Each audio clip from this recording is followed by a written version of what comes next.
자, 안녕하세요. 부수는 카페 여러분. 자, 오늘은 이제 저번 시간에 이어서 이제 그 밸류쉐어 체제에 관련된 내용을 이제 볼게요.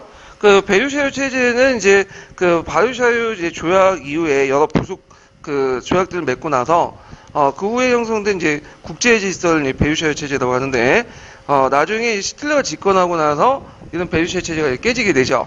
자, 그러면 이 밸류쉐어 조약을 맺었던 회의가 이제 파리 강화회의예요. 이 파리 강화회의는 그 승전국들이 모여가지고 이제 그 패전국을 어떻게 처리할 것인가 그걸 가지고 이제 논의했던 내용인데 되게 이제 그 미국이나 영국, 프랑스가 주도했죠. 그래서 미국은 그 윌슨 대통령이 들어왔고 그 다음에 영국은 노이즈 조지라는 사람이 이제 들어가고 프랑스는 크라망송 이런 사람들이 이제 와서 주도를 냈어요. 그때 이제 윌슨이 그 유명한 그 14개의 좀 기본 정신을 공표를 했어요. 거기에 눈여겨볼 게 뭐냐면, 비밀 외교 페이지죠. 우리가 이제 그 전 시간에서, 얘기했듯이, 삼국동맹이라든지 삼국협상 자체가 비밀동맹이에요. 그래서 서로 알지 못하는 과정에서 이제, 있는 상태에서 작은 불시간이 터지니까 서로 선전포고 하고 나서 그게 알았거든. 근데 이미 엎질러진 물이죠. 그래가지고 이제 이게 1차 세계대전의 어떤 그 원인이 됐기 때문에 비밀 외교를 이제 폐지하자 이런 것들을 이제 주장을 했고요. 그 다음에 공해상 해양의 자유, 군비 축소, 그 다음에 식민지 조절, 그 다음에 이제 우리나라하고 연결된 게 이제 민족 자결주의죠. 민족 자결주의는 민족의 문제를 스스로 해결해라 이 문제인데, 근데 여기에서는 밑에 잠재적인 단서가 있어. 뭘까요? 이거는 승전국의 식민지는 아니고 패전국의 식민지와 관련된 내용이고요. 예. 그다음에 미국이 그렇게 또 주장할 수 있었던 이유는 뭐냐면 미국은 자체적으로 식민지 별로 없어요.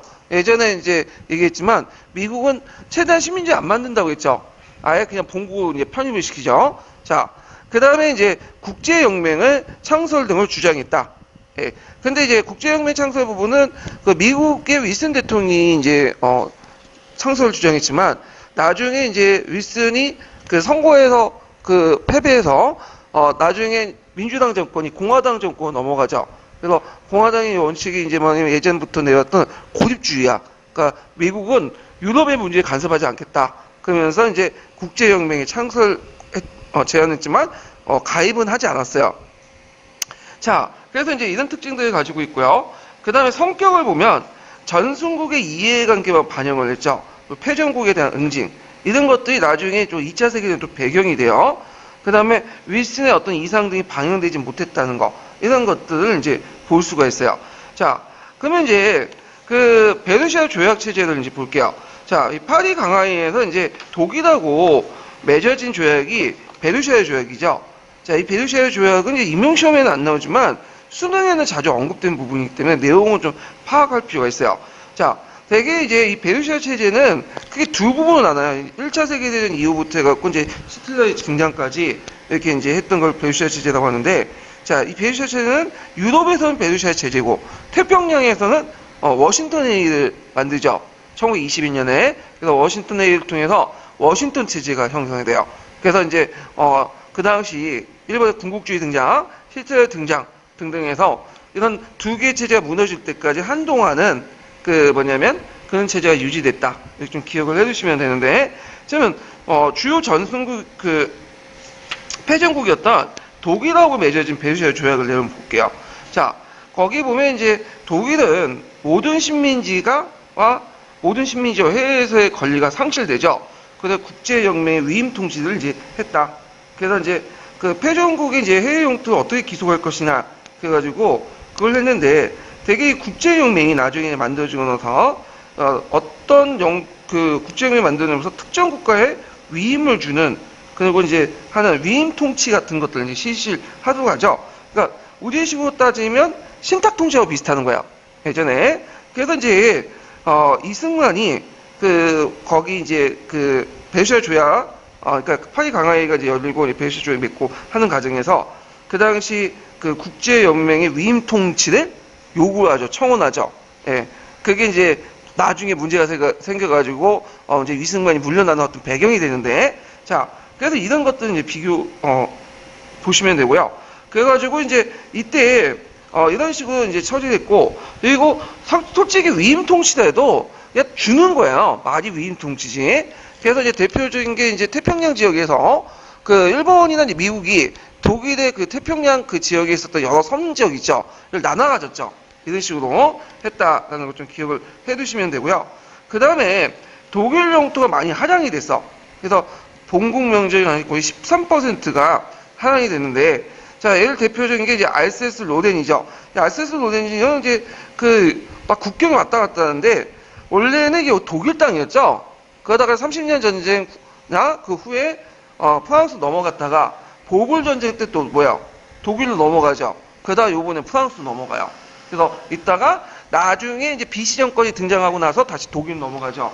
그러다가 2차 세계 끝난 다음에 프랑스 넘어가죠. 그래서 지금은 이제 거의 이제 프랑스 땅이에요. 예. 그래서 이제 알사스 로덴은 프랑스가 다시 갖게 되고, 그 다음에 폴란드 하랑인데, 이 폴란드 하랑은 이제 어떤 지역이냐면, 원래 이제 독일이라는 지역이 이제 프로이센이라는 지역이 예전에도 말한 것처럼 영토가 이렇게 분산돼 있어요. 그래서 이제 나중에 폴란드 분할에도 이렇게 참여했던 것도 그 영토를 좀 합쳐보려고 이제 했던 건데, 문제는 이 독일이 독일 본국하고요. 그 다음 동프로이센에 있는 지역이 있어요. 예, 지금은 이제 백러시아 쪽으로 이제 들어간 지역인데, 그 지역을 서로 연결시켜주는 그 지역이 폴란드 하랑이 있어. 예, 폴란드 하랑. 예. 그런데 이제 이 폴란드 하랑을 폴란드 영어로 굳혀준 거야. 그래서 이제 독일이 본국하고 동프로이센하고 어떻게 돼요? 떨어지게 되죠. 그래서 나중에 이제 시틀러가 그거에 대해서 이제 폴란드 하랑을 먹으려고 했던 것도 독일 본국하고 동프로이센이 격리됐기 때문에 그래요. 자, 하여튼 이런 식으로 이제 해서 있고, 그 다음에 이제 폴란드에게 이제 있고, 폴란드가 이제 문제는 이제 내륙국이라는 거야. 내륙국. 그래서 이제 통로를 마련해줘야 되겠죠. 그래서 그 당시 단친이라는 항구가 있어요. 그래서 이 단친이라는 항구는 이제 독일인이 많이 살았던 지역이기 때문에 독일 땅으로 연결돼야 되거든요. 근데 이 단친이를 국제연맹 관리로 맡기는 거야. 자유시로. 근데 이제 문제는 그 단친이가 국제연맹 관리지만 실제 위임은 누가 했냐면 폴란드가 한 거예요. 그래서 폴란드가 발트해 쪽으로 이렇게 나갈 수 있도록 대출구를 만들어줬다. 이렇게 이제 기억을 해두시면 돼요. 그 다음에 이제 독일이 오스트리아 합병을 금지시켰죠. 예. 그래서 이제 오스트리아는 예전에는 대제국이었잖아요. 그래서 이제 이때부터는 영토가 이제 축소돼갖고 오늘날 이제 독일어 것만 사용하는 지역으로 이제 축소가 돼요. 그래서 이제 독일이 나중에 오스트리아를 이제 먹으려는 걸 막으려 했다. 근데 이제 이게 잘 안 됐죠. 예. 시틀러가 이제 집권하자마자 오스트리아에 있었던 시틀러를 치는 다른 나치 세력들이 이제 의회를 장악해서 오스트리아를 먹게 되죠. 그러니까 오스트리아를 이제 합병시키죠, 독일하고. 참고로 히틀러의 고향은 어디예요? 독일이 아니에요. 오스트리아예요. 빈 지역에 살았던 사람이고요. 자, 그 다음에 블레스톤 리트포스코 조약을 파기하죠. 그래서 소련하고 이제 독일 간에 맺었던 블레스톤 리트포스코 조약을 파기했다. 그 다음에 이제 라일라트 지역을 비무장시키는데, 라일라트 지역을 왜 비무장시켰을까요? 이건 뭐냐면 이제 독일하고 프랑스하고 충돌을 막기 위해서 그래서 비무장을 시키죠. 그래서 라일라트 지역은 독일 영토지만 뭐냐면 거기에 독일군이 주둔을 못하도록 해요. 근데 이걸 이제 누가 나중에 깼죠? 시틀러가 깨버렸죠. 예, 그래서 독일군에 주둔시키면서 이게 이런 것들 뭐냐면 베르사유체제를 무력화시켰고요. 그 다음에 자드라는 지역이 있는데, 자드라는 지역이 이제 어떤 지역이냐면 철강산 생산지예요. 그래서 철강산은 상당히 중요한 게 뭐냐면 무기나 이런 군수고업에 사용할 수 있잖아요. 자, 그래갖고 이제 그때 나중에 15년 동안 국제연맹에 관리시키도록 했어요. 예, 그래서 이제 자드라는 철강산이나 석탄자지로 좀 유명한데 15년 동안 국제연맹에 관리를 뒀다. 그래서 이제 이렇게 이제 보시면 될 것 같아요. 자, 그 다음에 군비를 제외했죠. 그래서 징병제를 금지했어. 그래갖고 독일은 병력 10만 명 정도만 유지하도록 했어요. 예, 그래가지고 있고 뭐 잠수함이나 이런 것들 갖지 못하게 하고. 근데 이제 오히려 이런 것들이 나중에 독일군을 재건하는데 히틀러가 뭔가 좀 의도하지 않지만 좀 뭐냐면 상당히 도움이 되긴 했어요. 왜냐면 그 과정에서 10만 명을 제한하면 일단 여러분들 이제 어떤 식으로 제한을 독일군 편에서 할까요? 사병 위주가 아니라 뭐죠? 하사가 아니라 장교 위주겠죠.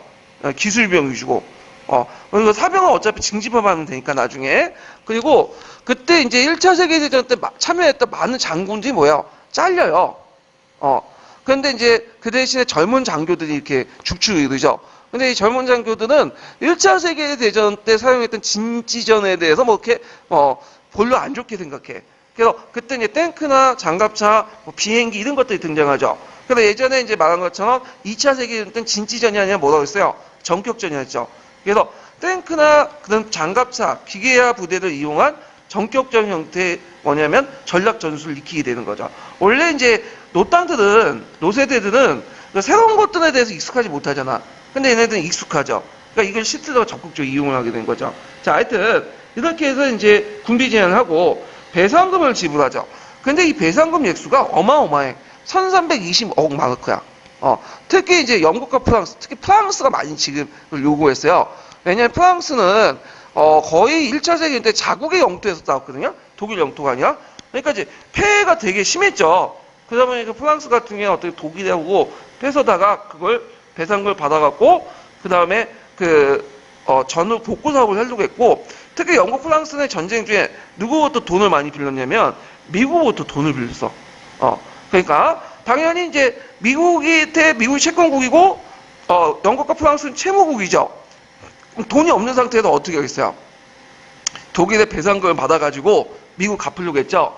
그래서 나중에 이제 독일이 배상을 못 갚으니까 미국이 거기에 어떤 이제 참여해서 영안이는 로즈안이나 이런 것들 만든 것도 다 그런 배경에서 이제 실시한 거죠. 자, 그래서 이제 이렇게 연결돼서 이제 보시면 되고요. 자, 그 다음에 오스트리아는 생제르만 조약을 맺게 돼요. 그래서 이제 오스트리아가 이제 제국이었잖아요, 예전에. 그래서 제국을 해체하고 오스트리아, 그러니까 이제 독일어권 사용하는 오스트리아와 나머지 이제 헝가리, 체코슬로바키아, 그다음 유고 북부 지역들을 다 분리시켜. 그래서 이쪽 동유럽권들이 이제 나중에 1차 세계대전 되면 독립국가들이 막 생겨요. 그리고 이 독립국가들이 생기는데 이들은 되게 이제 민주정치를 받아들이죠. 예, 근데 이제 정치적으로 되게 혼란하죠. 처음에 겪어보니까. 그래서 발카나가 되는 분쟁 지역화가 되는 그런 문제점이 생기고. 그래서 이게 오스트리아는 제국이 아니라 이제 뭐가 되겠어요? 공화국이 되죠. 예, 그래서 이렇게 이제 연결되시면 되고요. 그다음 세브르 조약은 이제 뭐냐면 투르크하고 맺어진 건데, 이 투르크하고 맺어진 세브르 조약에 의해서 그 투르크는 서아시아 영토 대부분 해체가 돼요. 상실되고. 그리고 이제 나중에 어디만 남아요? 소아시아 반도하고 오늘날 이제 콘스탄티노플 부근에 있는 아시아죠. 그리고 이 조약 이후에 이제 새롭게 이제 누가 등장? 카말 파샤에 의해서 터키 공화국이 만들어지죠. 자, 그래서 이제 이렇게 이제 있다. 그리고 이제 아까 얘기한 것처럼 오스트리아와 이제 러시아가 이제 오스트리아 망하고 러시아 혁명 등에서 이제 여러 동유럽 국가들이 생기게 되죠. 그래갖고 이제 신생 국가들이 등장하게 되는데, 자, 뭐 대표적인 국가들은 이제 보면 세르비아는 종전에 오스트리아가 가지고 있는 보스니아 헤르체고비나 크로아티아를 병합해서 유고슬라비아가 이제 나타나게 되고요. 그 다음에 폴란드는 오랫동안 누구의 지배하에 있었어요?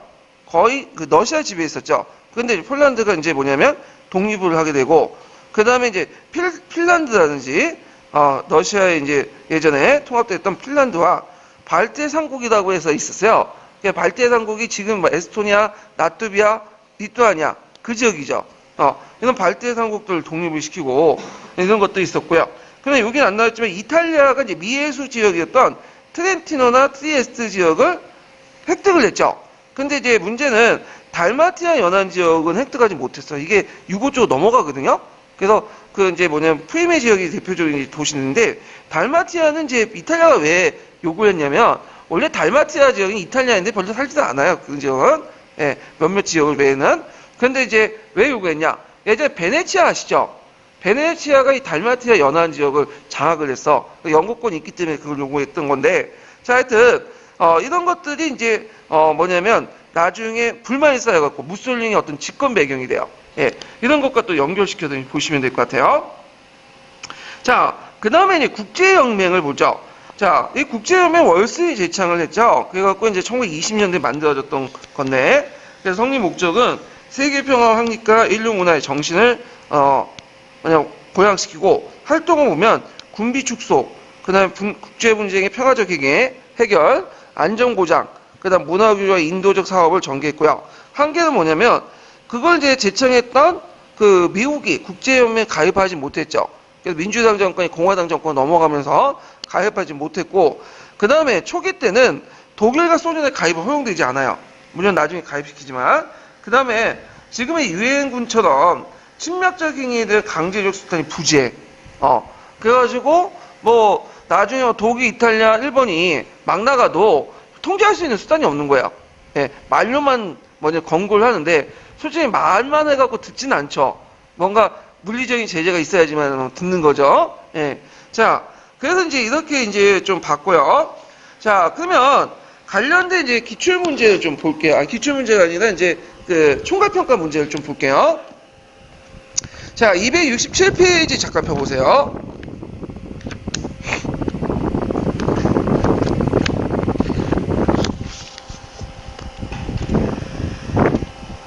자, 267페이지 24번 문제 볼까요?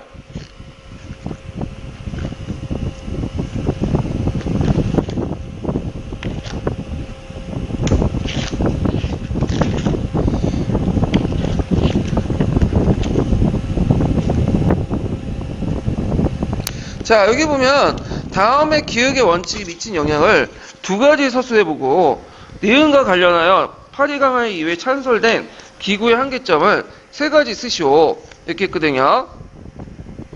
자, 거기 5번에 보면 식민지 주권 문제 결정에서 주민들의 이익을 앞으로 지위가 결정된 정부의 정당한 권리 주장과 동등한 중요성을 가져야 한다는 원칙에 엄격히 준수한 기초 위에 모든 식민지 요구에 대해 자유롭고 편견 없이 또는 절대적으로 공평하게 조정되어야 된다. 이런 내용이 있죠. 자, 요거는 이제 그 무슨 원칙이 이제 가요? 이거는 이제 민족 자결주의죠. 그래서 나중에 이제 유럽의 신생독립군의 성립과 아시아, 아프리카 민족운동을 촉진시켰다. 예. 그래서 이제 이런 내용들 쓰시면 돼요. 민족 자결주의는 좀 한계가 있다고 했죠. 패전국 식민지에는 적용이 안 돼요.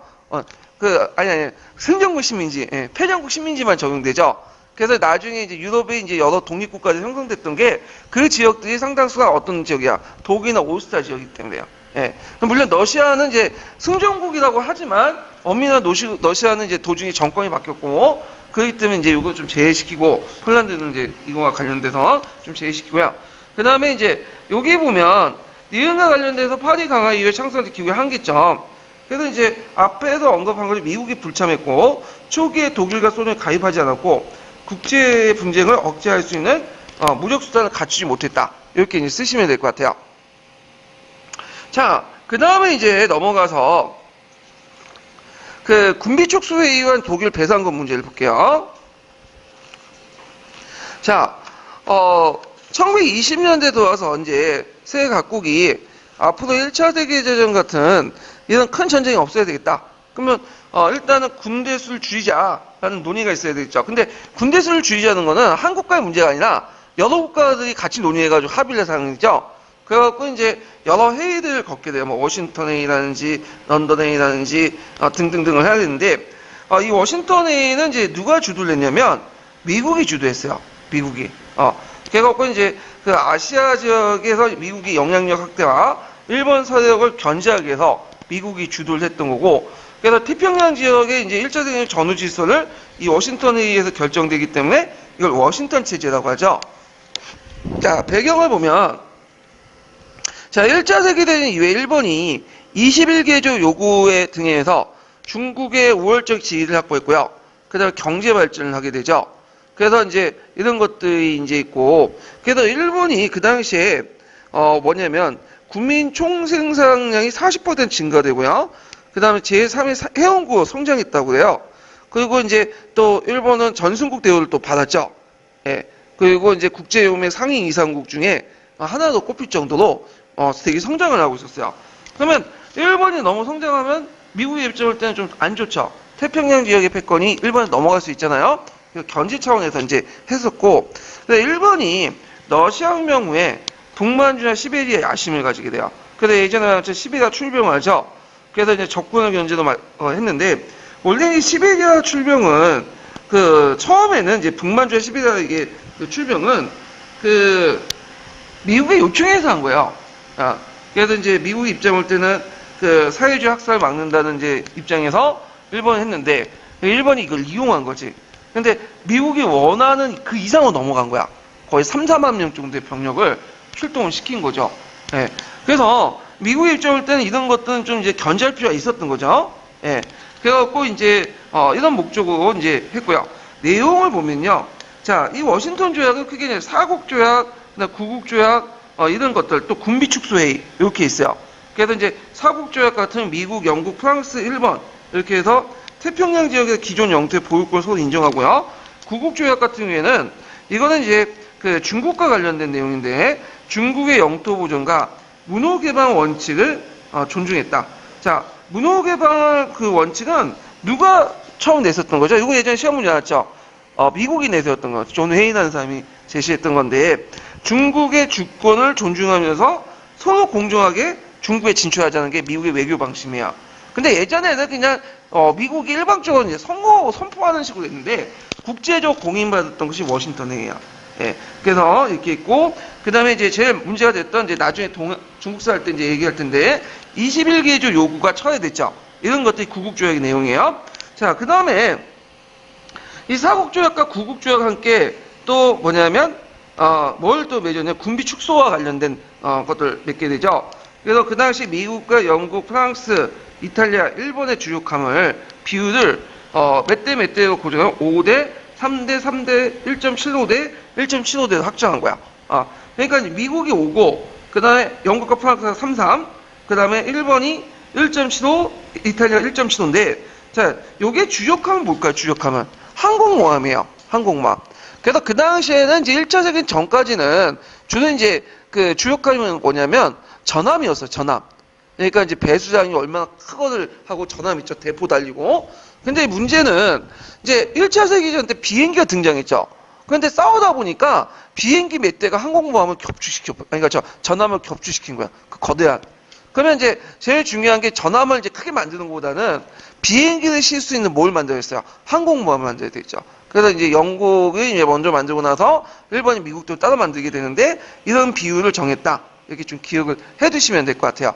자, 그래서 이제 있고, 그러면 그 당시에 일본이 이렇게, 일본 입장 올 때는 주력함을 비율을 이렇게 줄이는 것 자체가, 뭐야? 치욕스러운일이죠. 근데 그 당시에는 시데라라는 사람이 이제 집권했기 때문에, 수상을 했기 때문에, 시데라 외교 정책 있죠? 예, 협조 정책, 미국과 협조 관계를 맺는다. 나중에 얘기했지만, 그래서 워싱턴 회의를 결정을 받아들이고요. 나중에 또 런던 회의도 받아들이죠. 예. 그래서 이제 1920년대까지만 해도 일본하고 미국의 관계는 그렇게 나쁘진 않았어요. 물론 미국이 일본을 견제하려고 했지만 이제 겉으로 보기엔 상당히 평화적인 관계였고 그다음에 우호적인 관계였어요.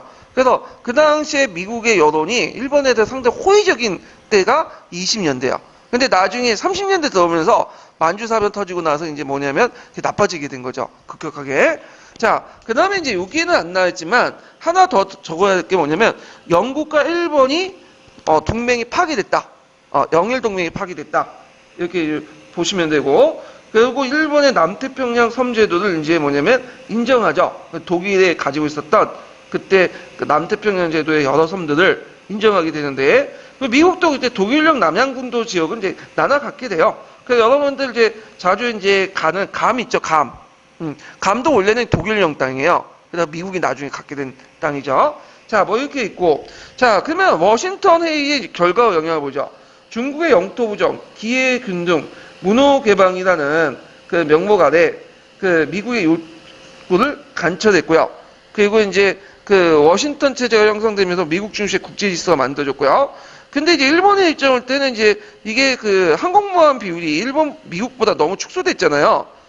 군비를 축소하고 등등 하니까 이게 나중에 군부에 불만을 사게 돼. 그래갖고 이제 나중에 이제 5.16 사건이라든지 그다음 2.26 쿠데타가 또 연결하게 되죠. 예. 자, 그런 것들을 이제 좀 기억을 해두시면 되고요. 자, 그 다음에 런던 회의를 보죠. 런던 회의도 이제 1931년에 맺어진 군축회의인데, 자, 이때 이제 1930 세계 공황 속에서 이제 각국이 군비 지출의 삭감의 필요성을 느끼게 돼요. 그래서 요때 이제 군비 지출은 이제 뭐냐면 앞에 워싱턴 회의는 주력함이죠. 항공모함이죠. 요때는 보조함이야. 보조함이란 뭐냐면 대순양함, 경순양함, 뭐 구축함, 잠수함 이런 것들인데 이런 것들은 뭐 때문에 이제 있냐면 항공모함은 이제 비행기를 실어 놓는 거잖아요. 근데 여러분들이 항공모함 보시면 알겠지만 자체 방어는 못해. 왜냐면 비행기가 이렇게 있고 자체 방어 해봤자 뭐 기관총 몇 개? 근데 기관총 몇 개라 가지고 이제 비행기를 막을 수가 없죠. 그리고 잠수함에 다른 그 전함대 공격을 막을 수 없잖아요. 그래서 항공모함이 이동할 때는 항공모함만 가는 게 아니에요. 그 옆에 뭐죠? 항공모함을 호위하는 함대도 같이 따라가. 항공모함 전단을 이루죠. 그래서 이제 대수양함, 경수함, 구축함, 잠수함이죠. 그래서 미국이 이제 항공모함 오면 항공모함 우리나라 오는 거 아니죠? 항상 뭐냐면 뭐가 같이 따라와요? 여러 전함들과 잠수함도 같이 와요. 왜냐면 항공모함을 보호해줘야 될 거 아니야. 자, 그래서 그 비율을 이제 뭐냐면 미국, 영국, 일본, 이탈리아가 10대 10대 7대 7로 한 거예요. 이것도 이제 그 누구한테 불리한 거예요? 일본한테 불리한 건데 그게 이제 일본이 이제 받아들였던 건 뭐냐면 그 당시에는 하와구치 내각이라고 있었어요. 그래서 이제 그때 시데하라가 외상으로 있었거든요. 이 사람이 내세웠던 게 협조 외교잖아요. 자, 그래서 이제 받아들였다는 거. 그럼 이런 것도 이제 일본의 군부에 이제 불만을 또 사게 되는 배경이 돼요. 예. 자, 그러면 이제 그 평화조약하고 이제 그 집단 안보정 보장을 볼게요.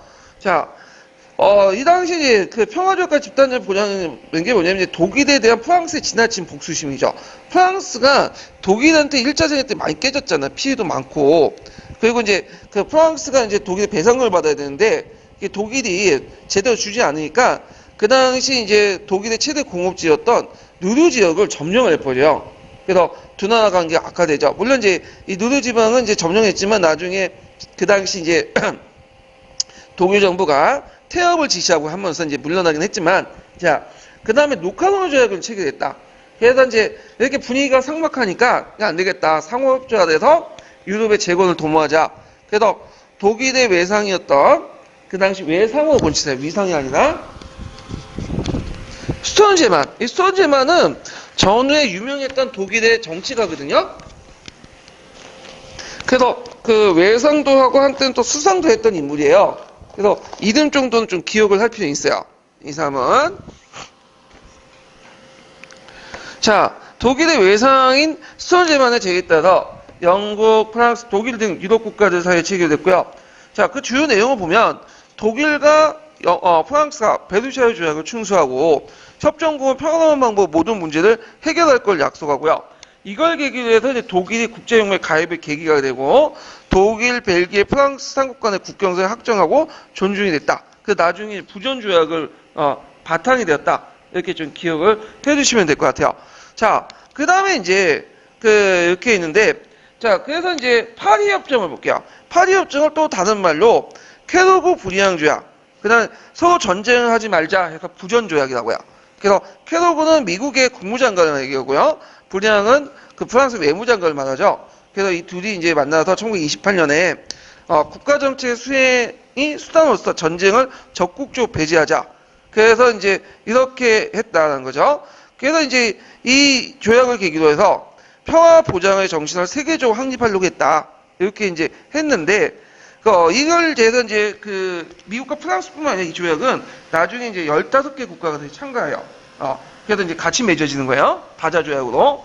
근데 문제는 이런 이제 뭐 노카노 조약이든 뭐 파리 협정이든 이렇게 맺었지만 히틀러가 등장하면서 도담이 탑이 된 거지. 예, 이런 조약들은.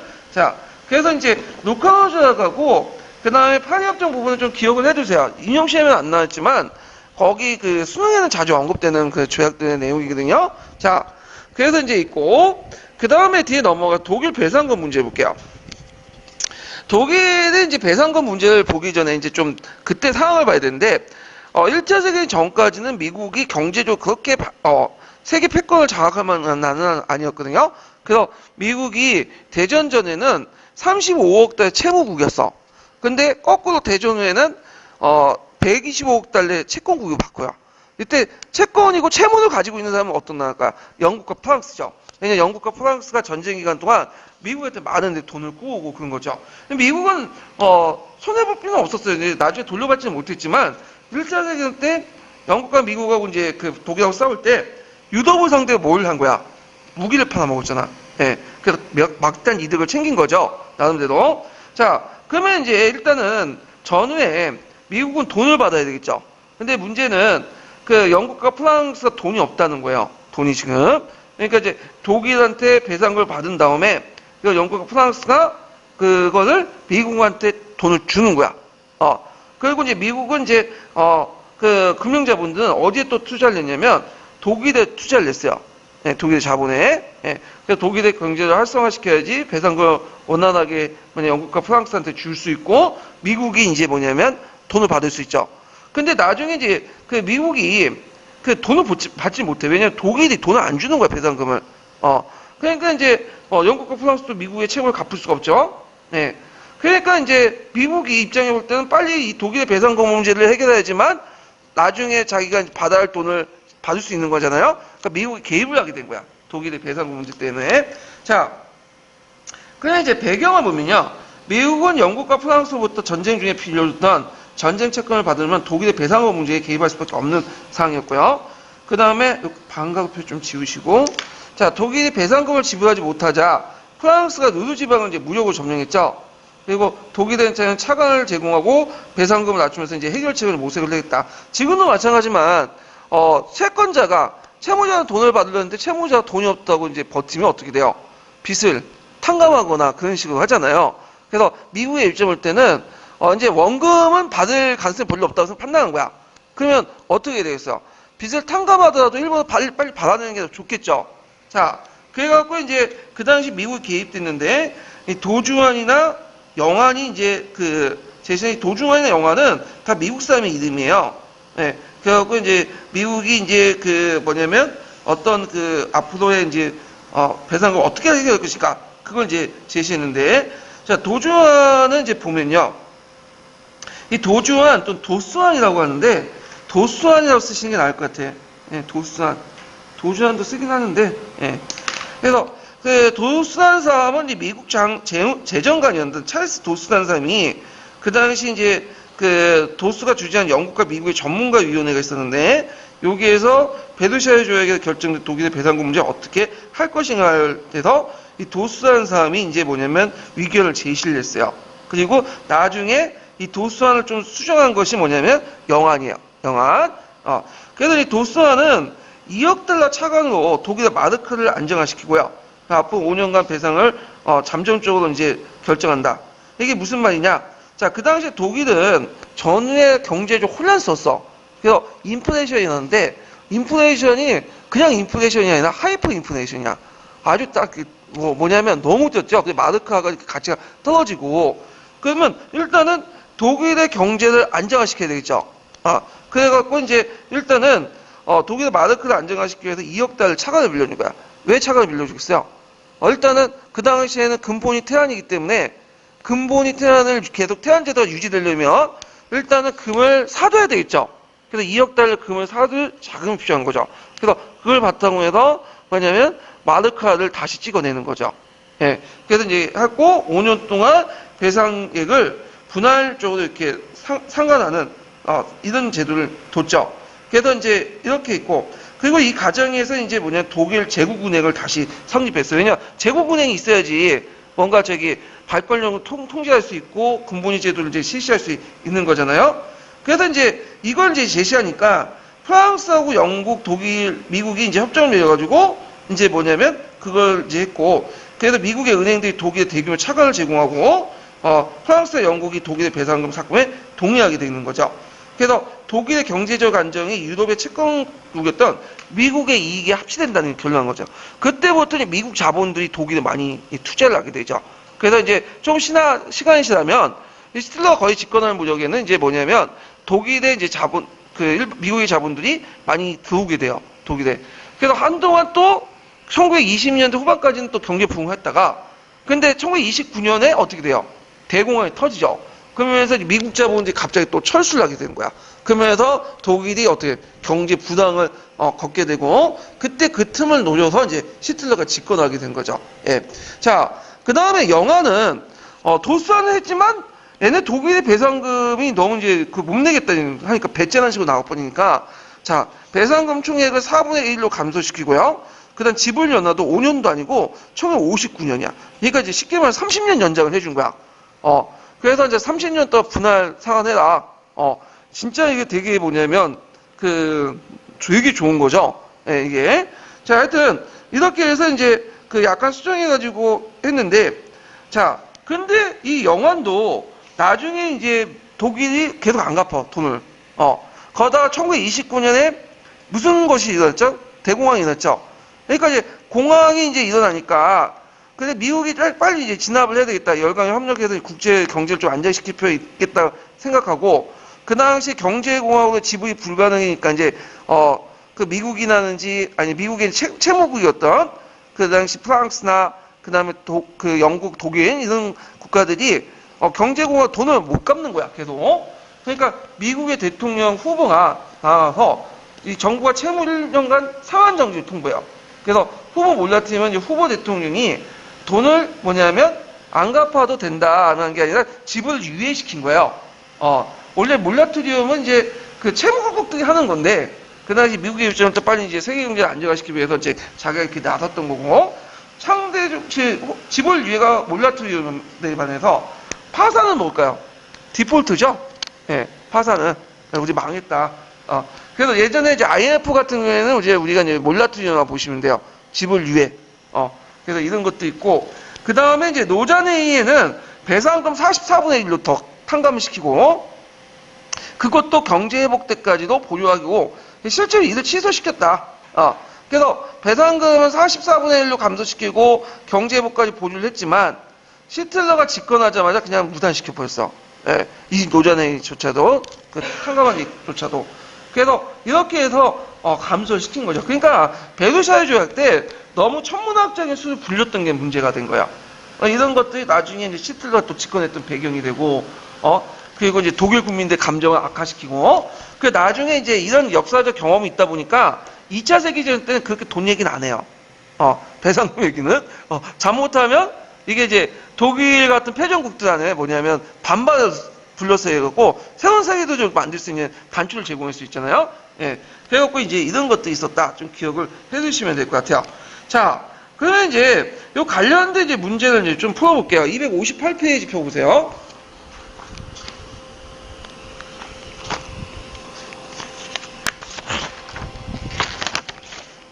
자, 258페이지 4번 문제 볼게요. 258페이지.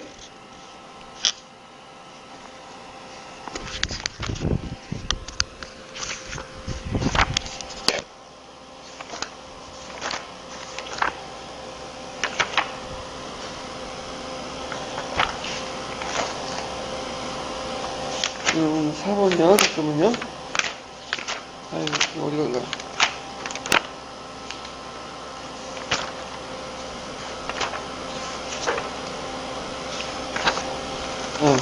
다음 요소로 구성된 조약의 명칭과 내용을 서술해보고, 이 조약이 독일에게 어떤 영향을 주었는지, 그 조약이 파기된 계기가 된 사건이 무엇인지 보시겠는데, 자, 여기에서 이제 보면 이제 독일, 벨기에, 프랑스, 영국, 이탈리아 사이의 상호 보장 조약, 독일과 벨기에, 독일과 프랑스 사이의 중재 협정 등등이 있는데, 이걸 이제 루카노 조약이죠. 예. 그래서 내용은 베르사유 조약에 의해서 결정된 독일 서북경 지역의 현상 유지와 불가침, 라인란트 영구 비무장. 근데 이거는 이제 언제 깨졌죠? 시틀러가 라인란트를 진주하면서 깨진 거죠. 그러니까 베르사유 조약 때 라인란트를 비무장했는데 이걸 완전하게 이제 영국 비무장하자 하고 한 번 다 확인한 거야. 그리고 독일, 프랑스, 벨기에 상호 불가침, 분쟁의 평화적 처리 등이 있고요. 그 다음에 이제 영향은 여기 이제 독일이 국제연맹을 가입하는 계기가 됐고요. 자, 그 파기가 어떻게 돼요? 시틀러가 일방적으로 노카노 조약을 파기하고 라인란트를 침공해서 재무장했기 때문에 파기가 돼버린 거죠. 이렇게 이제 기억을 해두시면 돼요. 그럼 5번 문제 볼게요. 다음 이출신 조약의 명칭을 쓰고 이 조약의 한계점을 쓰시오. 전무 1조에 따르면 이 조약의 가담 비준국 국가들은 자국 국민의 이름으로 국제분쟁 해결 수단이나 국제외교 정치 수단을 전쟁에 일으킨 걸 거부함과 동시에 포기한 걸 조약의 기본이 된다. 이걸 뭐라고 해요? 부전조약 또는 캐롤국 불량협정, 파리협정 이렇게 쓰시면 되고요. 한계점은 동맹조약 등 군사적 의무를 금하지 않았다. 강제적 없었다는 거야. 등등을 쓰시면 될 것 같아요. 자, 그 다음에 이제 6번 문제 볼게요. 6번. 자, 6번 문제는 이거는 2차 세계니까 좀 건너뛰고 7번 문제 볼게요. 자, 7번 문제는 다음 조약으로 구성된 국제질서의 명칭을 써보고 이 조약이 체결하게 된 국제적 배경을 쓰시오.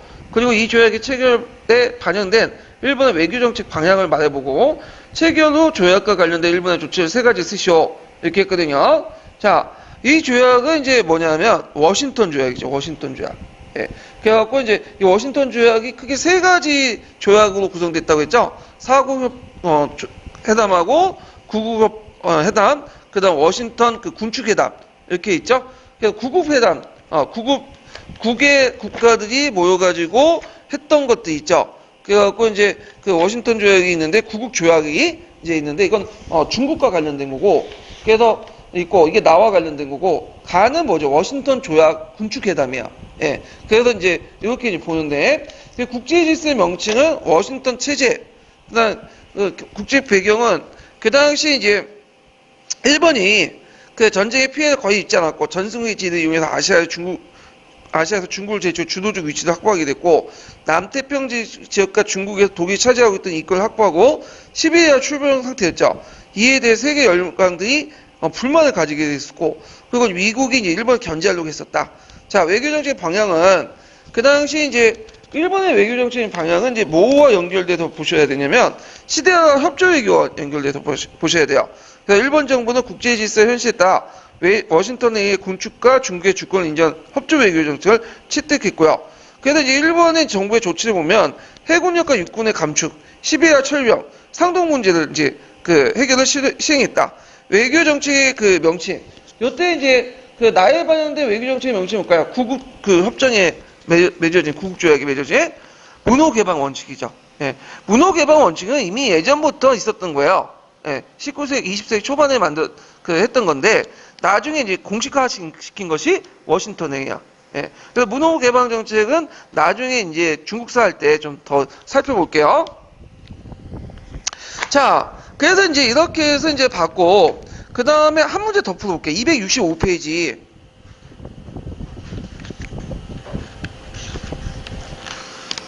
자, 265페이지 22번 문제 볼게요.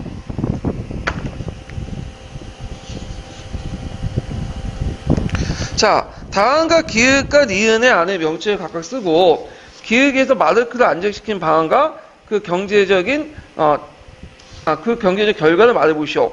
그리고 니은 아니 이후 1932년에 맺어진 대규모 배상금 감소를 주 내용을 하시오. 내용을 한 협정의 명칭을 쓰시오. 자, 일단은 이제 가는 뭐와 관련된 내용이냐면 거기 도주안이죠. 그래서 이제 10억 마르크 지불해갖고 그 마르크 안정화 정책 있죠. 이런 것들. 그래서 나는 이제 뭐냐면 59년까지 연장시켜준다. 그래서 이걸 이제 뭐냐면 나는 영안이죠. 자, 그러면 이제 기획에 안정화시키는 방안. 그 당시 그 마르크가 너무 뛰었죠. 그래서 연간 보상금에 해당하는 외국 차관을 독일에 제공하면서 마르크를 안정화시켰고요. 그리고 이제 여기는 안 나왔지만 이제 뭐냐면 외국 차관이니까 주로 외국 차관은 뭘 뜻할까요? 미국의 차관이에요. 미국의 차관. 미국이 한 2억 달러 빌려줬거든요. 지금은 2억 달러, 이것밖에 안 되냐 했더니 그 당시 2억은 어마어마해요. 한 200억이 넘는 거야, 지금 시가로서는. 자, 그 다음 경제적 결과는 외국 차관의 반 이상이 미국 금융계에 나왔기 때문에 결과로 독일이 미국 자본에 의존하게 돼요. 이때부터 이제 미국의 자본들이 독일에 막 투자가 되는 거야. 근데 나중에 대공황 때 갑자기 또 철수하니까 독일이 이제 경제가 시청시청 거린 거죠. 그 다음에 이제 여기 있고 니안이 이후에 1932년에 맺어진 대규모 배상금 감소를 주는 내용과 협정의 명칭이 뭘까요? 로잔 협정 이렇게 쓰시면 돼요. 자, 해갖고 이제 이렇게 해서 이제 한번 정리를 해봤어요. 자, 그다음 뒤에 넘어가서 그 민주주의 발전의 각국의 이제 정세를 볼게요. 자, 이 전후 유럽사의 변화가 예전에 기출문에 나왔기 때문에 좀 파악할 필요가 있는데, 이 전후라는 건 뭘까요? 1차 세계대전이죠. 예. 그래서 1차 세계대전, 그래서 이제 베르사유 조약 이후부터 그 2차 세계대전 전까지, 유럽의 사회를 볼게요. 자, 이 시기를 이제 뭐라고 하냐면, 간정기라고 해요. 간정기. 간정기는 뭐냐면, 전쟁과 정간의 중간. 1차 세계대전하고 2차 세계대전 중간에 있는 시기 있죠. 이걸 간정기라고 해요. 보통 역사적 용어로. 또 정간기라고 하는 것도 있는데 그 말이에요. 그래서 간정기는 중간에 있다. 어디에? 1차 세계대전과 2차 세계대전 중간에 있는 그 시기를 유럽사에서는 그 간정기라고 하는데 또는 정간기. 자, 이 시대에 여러 가지 변화상이 나타나요. 이게 예전에 한번 시험 문제 나왔죠. 여성의 그 참정권 확대에 관련된 해서 일단은 대중사회가 형성됐다. 그래서 이제 대량 생산, 유통, 소비, 그다음 대중민주주의, 대중매체, 대중문화가 형성됐는데 대중민주주의는 뭐하고 연결시켜 봐야 되냐면 선거권하고 관련돼 있죠. 보통 선거권. 요때 보통 선거권은 이제 남자 여자들이 이제 뭐냐면 차별받지 않고 선거권을 행사할 수 있는 그런 시대가 이제 등장을 하게 되고요. 그거는 2차 세계대전 때 여성들이 많이 참여했기 때문이죠. 그래서 영국을 필두로 해서 각국이 이제 선거권을 주게 돼요. 예, 각국이. 근데 좀 약간 이제 게르만권하고 라틴권하고 좀 다른데 게르만권 문화에서는 좀 빨리빨리 줘. 선거권이. 독일이나 뭐 영국 그런 나라는 이제 여성들이 주는데 라틴권 문화에서는 라틴 쪽의 문화가 좀 약간 보수적이거든요. 남성 중심적이고 상당히 늦어요. 그 대표적인 게 프랑스죠. 우리 프랑스 생각하면 뭐 혁명의 나라 이렇게 생각하잖아요. 진보적으로. 근데 그 정치로 상당히 진보적이지만 예전에 말했던 종교나 여성 문제는 상당히 보수적인 나라예요. 결국에는 그게 1946년인가 44년에 주어졌어요. 그것도 왜 주어졌냐? 그때 드골 대통령이 사회주의 세력을 막기 위해서 여성들이 좀 보수적이다 생각하니까 선거권을 준 거죠. 이게 예전에 한번 시험 문제 나왔어요. 프랑스가 상당히 늦게 줘줬다. 간정기 때 준 게 아니에요, 이거는요. 네. 자, 그 다음에 이제 요때 이제 전제 군주 국가가 소멸됐죠. 대표적인 게 오스트리아가 이제 해체되고 제국이 러시아가 소로 바뀌게 되고요. 그리고 이제 예전에 오스트리아 영향에 있었던 여러 국가들 또는 러시아에 지배했었던 그 민족들이 독립화돼요. 특히 동유럽 지역이 이제 독립화되죠. 그래서 폴란드든지 에스토니아, 라트비아, 리투아니아, 핀란드, 체코슬로바키아, 그 다음에 헝가리 등등 이런 나라들이 이제 등장하고, 자, 그 다음에 복지국가 개념이 확립하고요. 그 다음에 노동자유 정권, 영국에서 맥도날드 노동자유 정권이 두 번이나 등장을 하게 되죠. 자, 그 다음에 여성의 참정권이 확대했다. 이게 이제 예전에 시험문제 나왔죠.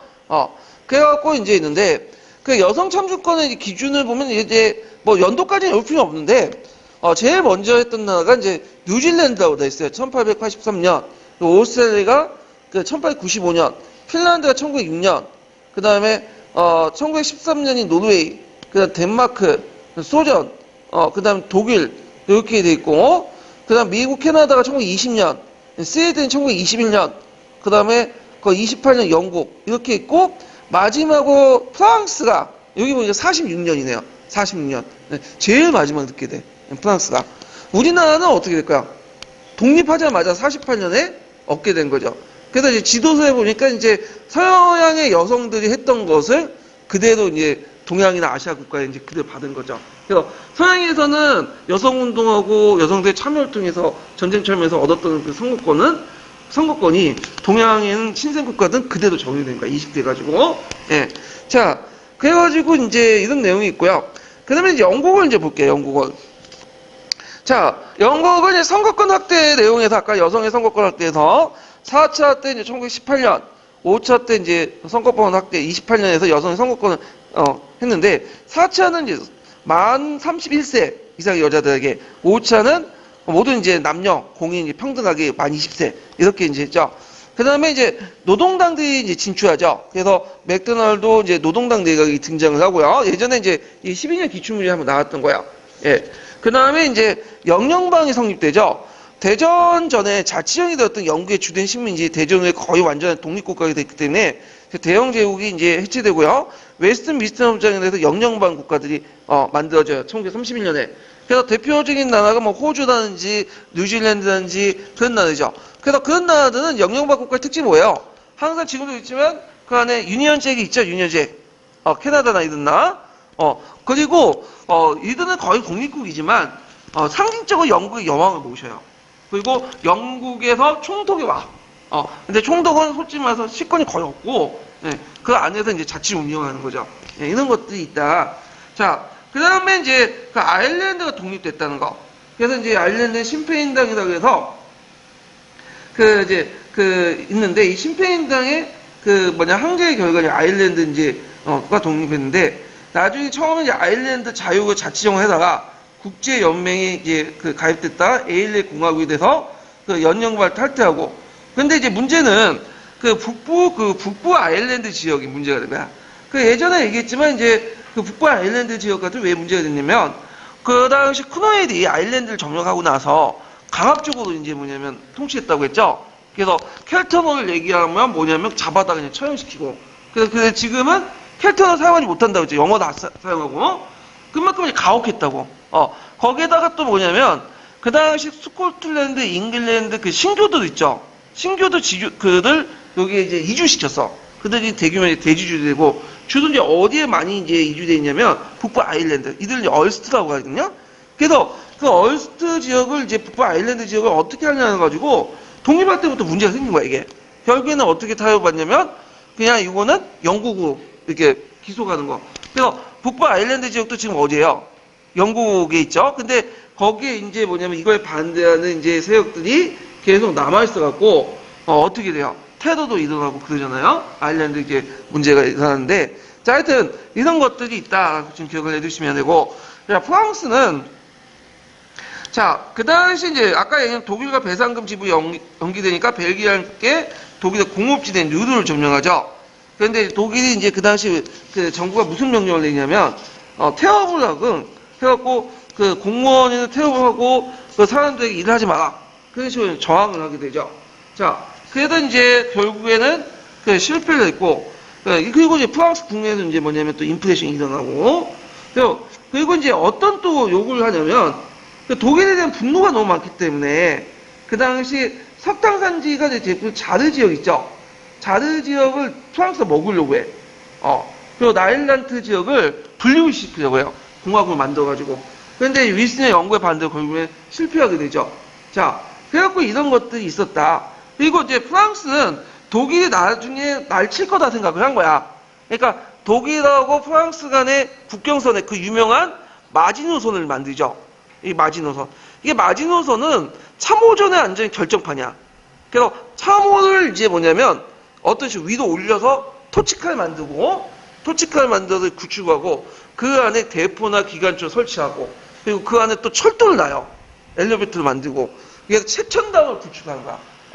근데 이 마지노선이 2차 세계대전 때 쓸모가 없었죠. 왜 쓸모가 없었냐면, 독일군이 마지노선 주요 공격 대상을 한 게 아니야. 예전에 말한 것처럼, 아르덴 산맥 쪽으로 숲 쪽으로 공격해 들어왔잖아요. 마지노선 디펜스고, 스투카라는 전투기가 이제 때려버린 거야, 마지노선을. 그러다 보니까 무너져 버린 거죠. 예.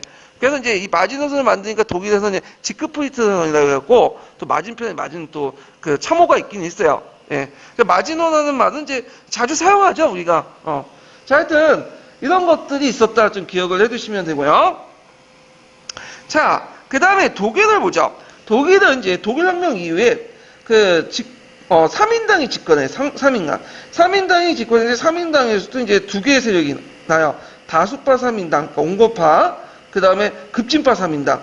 근데 이제 집권하는 과정에서 국가를 만들어지는 과정에서 온건파가 중심으로 해가지고 일부 중앙당 등 우익들이 결합돼서 만든 게 바이마르 공화국이야. 그러니까 바이마르 공화국은 패전의 산물이야, 그 자체가. 예. 그래서 이제 그러다 보니까 극자와 극우로부터 공격을 계속 받게 돼요. 예, 극자와 극우로부터. 그래갖고 이제 그 당시 이제 바이마르 헌법이 제정되고 엘베르트 대통령이 취임되고요. 경제적 위기가 있었죠. 그게 이제 극심한 인플레이션. 그래서 이제 하이퍼 인플레이션 해갖고 이 마르크가 너무 뛰다 보니까 이제 돈의 가치가 떨어지게 된 거야. 그러다 보니까 이제 마르크를 중에 불쏘시개도 사용하거나 어떤 거는 또 어떤 형제가 있었는데 이제 어떤 형은 맨날 술만 마셔. 아우는 열심히 저축해요. 근데 나중에 누가 부자 될게요? 형이 부자가 됐어. 왜? 술 마시고 술병이 남았잖아. 그러니까 술병을 갖다 파니까 돈이 많이 버는 거야. 근데 이제 동생은 어떻게 되죠? 맨날 저축했는데 은행에 저축해봤자 뭐예요? 마르크가 떨어져 버리니까 별 의미가 없겠죠.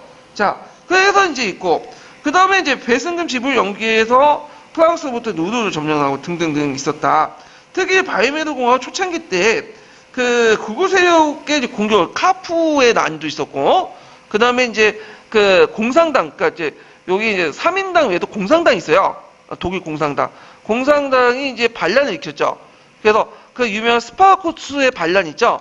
그 예전에 이제 스파르쿠스 날 있었잖아요, 독일에. 그 영향받고 이제 그 이름은 반란이 있었죠. 그래서 스파르쿠스의 반란 같은 이런 공격도 이제 받고 그래요.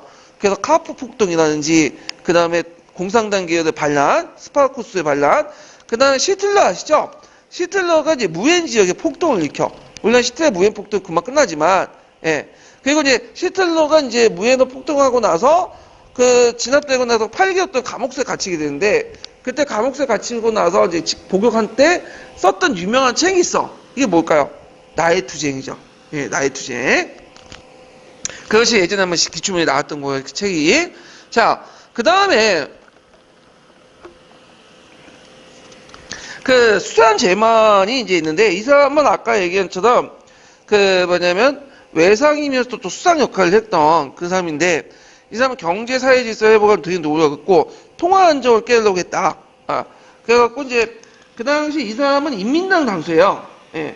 그래갖고 이제 인민당 당수로서 내각 수반이 됐다가 그 당시 그 누르의 저항을 중지시키고 이제 프랑스에 이제 물러가게 하고 중지시키고 배상금 지불을 재개를 약속하고 1조 마르크를 1대 마르크로 이제 한산에서 통화 개혁도 하고 여러 가지 인플레이션도 잠재하고 그 다음에 도주안도 이제 받아들이고 등등을 개혁을 했죠.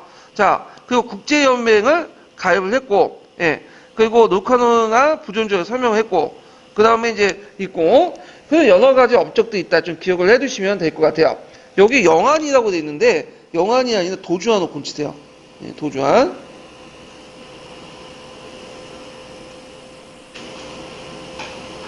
그리고 연합군들이 그 라인하트를 천수하는데 크게 기여했다. 예. 그 다음에 이제 그 바이메너 헌법을 볼게요. 바이메너 헌법.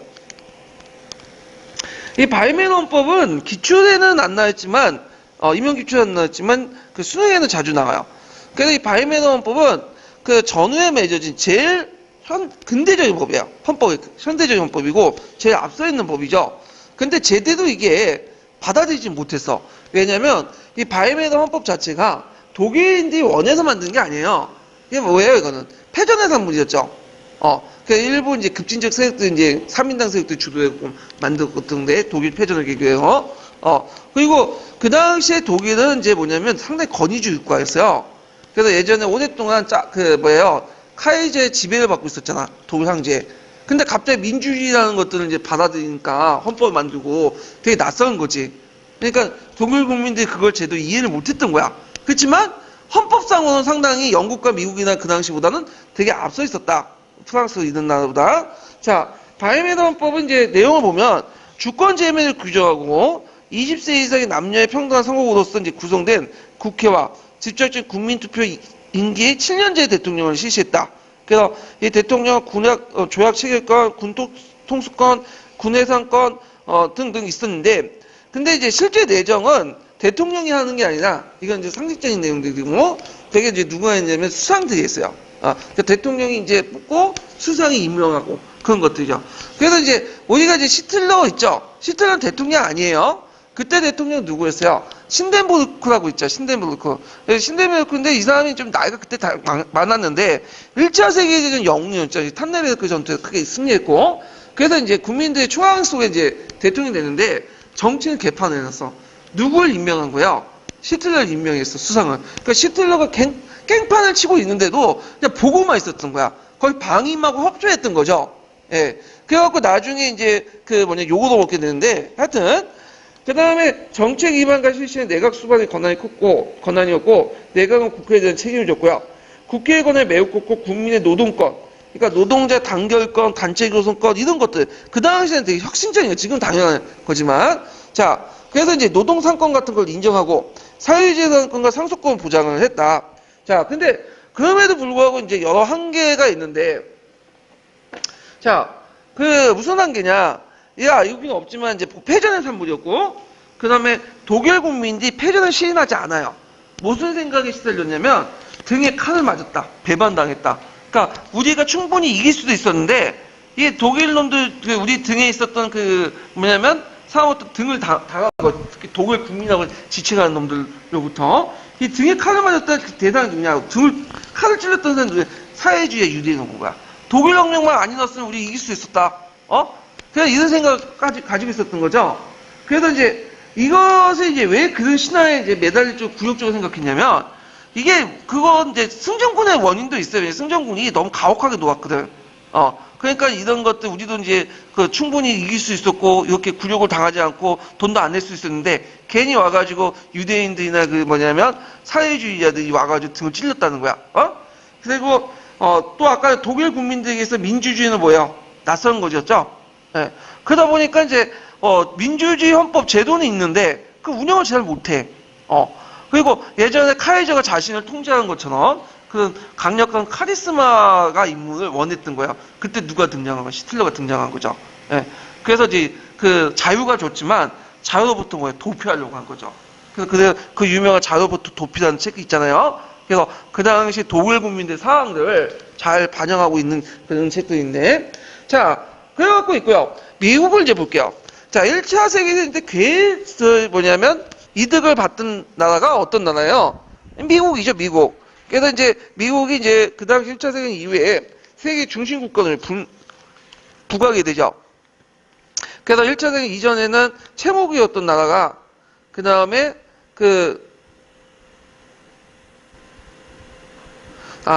거기 이제 채무국이었던 최대 채권국을 부상이 되고요. 그래서 최대 금보유국. 그때 금보유국이 상당히 의미가 있는 거 뭐냐면, 그때는 이제 그 불태안이 아니라 태안이죠. 그래서 금태안 국가이기 때문에 이제 많은, 달러를 찍어낼 수 있는 어떤 여력이 됐고, 그리고 예전에는 이제 그 세계 금융의 중심지가 런던이었어요. 런던이었는데 어디로 바뀌었죠? 뉴욕으로 바뀌게 되는 거예요. 그리고 미국의 중국으로 발전했고, 특히 이제 1차 세계대전 때 전신의 연합군은 이제 뭐냐면, 중요에 따라서 많은 군수공업들이 발달했어. 그러니까 미국은 전쟁이 일어날 때마다 산업이 막 부흥하잖아요.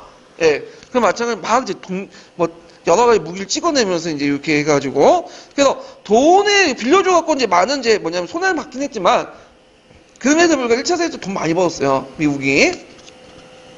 자, 그래서 이제 이런 정책도 있었다는 거. 그럼 외교 정책은 윌슨의 계속 뭐가 될까요? 고립주의를 취했죠. 그래서 고립주의 취했지만 국제 정치에서 영도적지는 그 변화가 없었다. 이런 것들. 고립주의 대표적인 게 공화당이 베르사유 조약 비준을 뭐냐면 거부를 하죠. 그리고 국제연맹도 참석을 안 해. 예, 이런 것들이 있었다. 그리고 이제 그 당시에 이제 미국이 이제 잘 나갔던 거고 호공이 있었고 그 다음에 또 그 금주법 같은 거 있죠. 금주법. 그때 이제 금주법 미국 애들이 이제 뭐냐면 너는 술 많이 마시니까 부인 단체, 여성 단체들이 그 남편들 술 마시는 걸 반대하기 위해서 금주법을 이제 압력 금주법을 만들었는데 이게 제대로 됐겠어요? 안 됐겠어요? 안 됐죠. 알카포네 같은 마피아들만 등장하고 했는데 하여튼 자 이런 것도 있었다는 거 있고 자 그러면 이제 경제 대공황을 볼게요. 일단 경제 대공황은 몇 년에 일어났을까요? 1929년에 일어났죠. 자, 이 경제공학이라는 것은 이제 그 자본주의 필연적 산물이에요. 왜냐면 이제 이 공학을 이제 이미 일부터 마르크스 때부터 예측을 하고 있었어. 네. 왜 공학이 나냐면 생산에 비해서 소비가 적은 거야. 구매력이 떨어져서.